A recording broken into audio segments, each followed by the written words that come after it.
Hello everyone, it's me Chappy from UniqueTutorials. Today in this video, I'll show you how to add pin option in recent apps menu in Android smartphones and tablets. So without further more delay, let's begin. So firstly, let me show you. Let me just open one application and let me just swipe it upwards. So now if I click on this recent apps menu option, now you can see here, these are the various options right now available. So there is no pin option by default. So in order to add a pin option on this recent apps menu, so what you need to do is just open the settings and just scroll down below. And now just click on this security and privacy. Once again, scroll down below again. Now you'll see here more security and privacy. Just click on it. Now once again, scroll down below again. Now you'll see here app pinning option. Just tap on it. Now just turn on this use app pinning.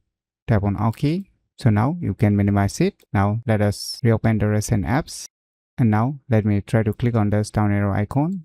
Voila. Now you can see here the pin option is being added on this recent apps menu. So by using these cool tricks, you can easily add pin option in recent apps menu in Android smartphones and tablets very easily. So if you never known about these cool tricks, then you should definitely give it a try. So if you find this video tutorial useful, please click on the thumbs like button. And if you're new to our channel, click on the subscribe button. And lastly, thanks for watching.